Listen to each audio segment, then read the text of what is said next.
TapTap Send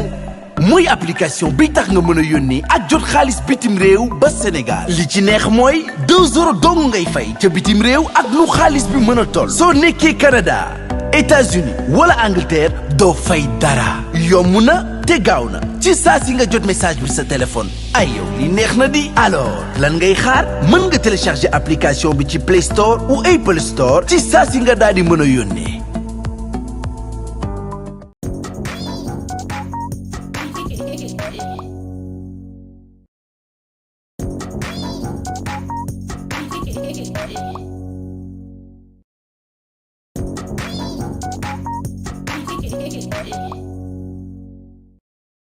beneen bi ñu leen di indil maanaam mooy kii nga xamante ni mooy Ousmane Sonko ginnaaw bi ñu ko retiré woon ci liste électorale yi journal L'Observateur publié woon ko biñ ko publié woon nag gis nañu yenn chroniqueur yu bare ku ci mel ni Serigne Saliou Gueye toogoon na ci télévision bi di dingat kii nga xamante ni mooy journal boobu di L'Observateur xamal na ni que du sous-préfet wala préfecture Ngor Almadi ñoom ñooy jël dogal boobu donc dogal boobu du lu sérieux du lu nangam sangam des trucs consorts donc moom jàppoon na ni que loolu du dëgg.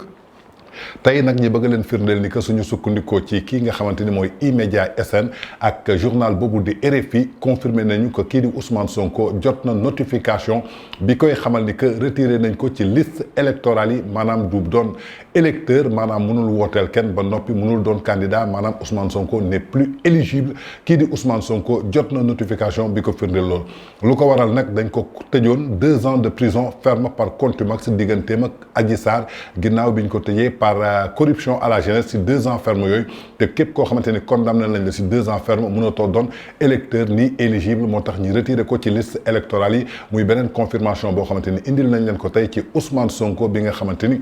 lépp lu jëm ci wàllu inscription sur les listes électorales dañ ko ci retiré donc mënul doon candidat mënul doon électeur ñi doon laam-laamee ndax jox nañ ko notification wala joxuñu ko notification jàppale ni que jox nañ ko notification Serigne Saliou Gueye plus particulièrement 3 ñoom mi doon naan ay journal yu sérieux wul ñoom ñoo ko wax je crois que tey tu as eu la confirmation comme je le dis souvent rek Serigne Saliou Gueye est sur le plateau uniquement pour défendre les intérêts de Ousmane Sonko te Serigne Saliou Gueye bu mu fàttee ni moom dossier classé wuñu ko sans suite parce que dafa amoon problème ak justice boobu ba tey mi ngi continuer di wax continuer di lam-laame di yëkkati làmmiñam di wax suba ngoon guddeeg bëccëg mel ni Ousmane Sonko daf ko fay wala des trucs consorts en tout cas li ñu koy xamal rek na moytu lu daloon Pape Alé Niang dal ko mi ngi ci plateau yi di lam-laame di wax alors que dañ ko may liberté provisoire il est sous contrôle judiciaire donc Serigne Saliou Gueye je crois que war nga am fulla bu toll ni ñeey keroog bañ la jàppee ba tey ji Ousmane Sonko musul jël page Facebook am ba bind ci benn ligne di naqarlu jàpp biñ la jàpp musul def benn sortie ba tudd la ci kon yow je crois que soo nekkee ci plateau yi di rey sa bopp je crois que toujours mooy aide bi ñuy sentir ci yow rek moo nekk ci yow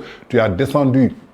du corps de métier bi nga xamante ni mooy journaliste au lieu que nga waxal askan bi mais toujours tu parles au détriment d'une personne qui est Ousmane Sonko qui a tort sur toute la ligne. toujours si seen acte du jour dañ leen di indil beneen fait boo xamante ni dañuy delluwaat nee naa leen démb moo tax ñu naan tey ndaxte Ousmane Sonko tey fële mu nekk dégg naa ni nee nañu mi ngi réanimation gars yi nee nañu Ousmane Sonko dafa nekk ci cas bu critique nekk réanimation démb ma confirmé leen ni que Ousmane Sonko musul nekk ci grève de la faim kenn musul gis 18 jours fukki fan ak juróom-ñett. nit toog lekk ko ba pare nga bëgg a am kàttan bëgg a taxaw Ousmane Sonko chaque jour nijaayam day jël lekkam yóbbu ko këram lañ koy toggee mu yóbbu ko Ousmane Sonko mi ngi ndekki mi ngi añ mi ngi reer mooy li ma wax rek bataille médiatique bi ginnaaw ñoom perte nañ ko Maître Clédor Ly en tant qu'avocat s'est transformé en porte-parole porte-presse nekk ci réseaux sociaux yi pour yuuxu pour intimider la justice par rapport à la libération de Ousmane Sonko Ousmane Sonko moo choisir benn résistance choisiroon na gasta boobu moo ko yóbbu tey sous mandat de dépôt tey mu choisirat grève de la faim bi nga xamante ni yàlla nangu ko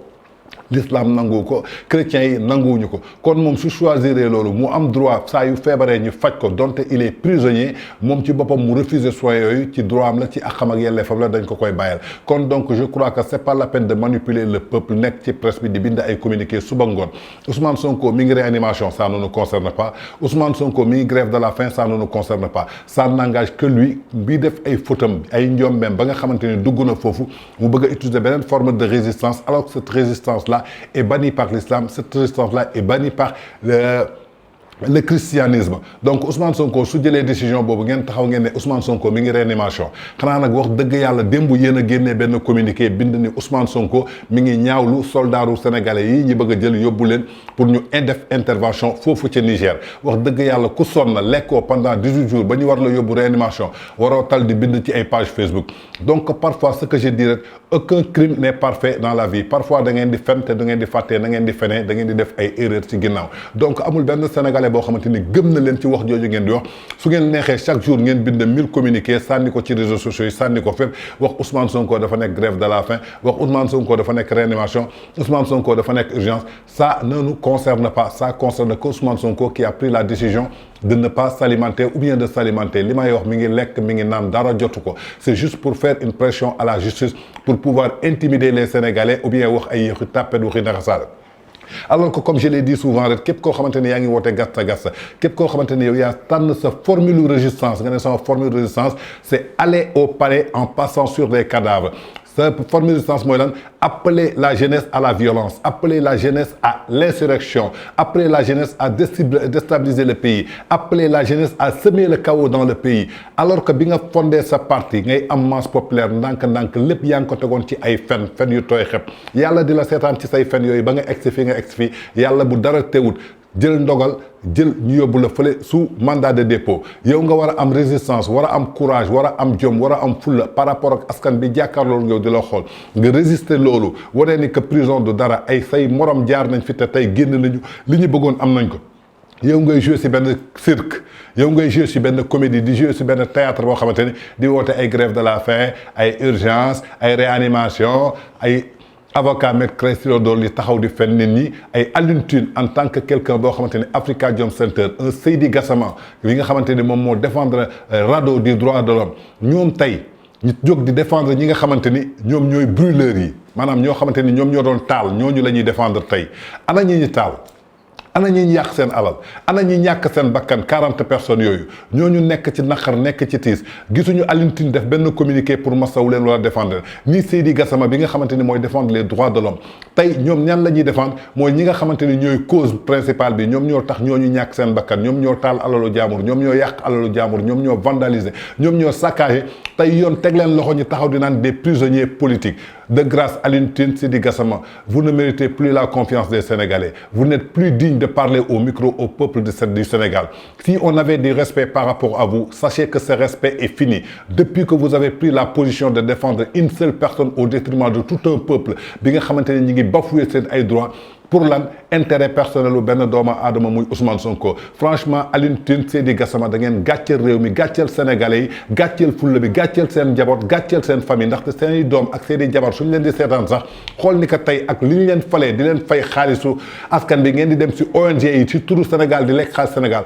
wax dëgg yàlla benn doomu sénégalais su amee naqar ñu taal alalam wala taal bërëbam am ñoo xamante ni ñàkk nañu seen bakkan ñii nga xamante ni handicapé nañu dagg nañu seen i tànk wala ñàkk nañu seen loxo seen baaram waroon ngeen bind benn communiqué sax wane ko massawu ñooñu. J'attire l'opinion internationale sur ces deux personnes qui sont Alioune Tine et Seydi Gassama. Ils se postulent pour dire qu'ils défendent les droits de l'homme, plus particulièrement Alioune Tine. Ce ne sont pas des défenseurs des droits de l'homme. Le peuple sénégalais ne les intéresse pas. Tout l'argent que vous leur financez par rapport aux ONG, ils sont en train de le financer ou bien de le mettre au détriment d'une personne qui est en train d'appeler la terreur, qui est en train d'appeler l'insurrection, qui est en train de déstabiliser le Sénégal, qui ne veut pas que le Sénégal soit sur la stabilité et la quiétude. Et c'est quelqu'un qui cherche à faire de la rébellion. C'est un panafricaniste qui a échoué sur toute sa longueur, qui s'appelle Ousmane Sonko. Ils sont derrière lui. La seule importance, c'est quoi? C'est comment libérer la Casamance et lui donner l'indépendance en lui faisant séparer du Sénégal, en lui faisant croire aux jeunes Casamassés que la Casamance ne fait pas partie du Sénégal. C'est ça la tête de ces gens-là que tu vois qui sont Alioune Tine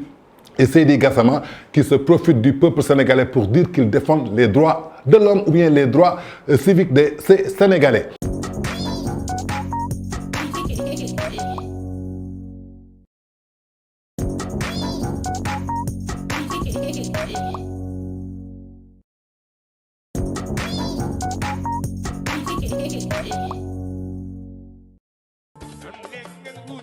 Hello guys, une bonne nouvelle avec TapTapSend,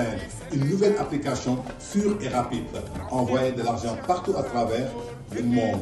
que ce soit l'Europe ou les États-Unis avec TapTapSend. Utilisez le code promo TANGE26 et gagnez 10 € sur chaque transfert. Téléchargez l'application sur Apple Store ou Play Store avec TapTapSend, tout est révolu.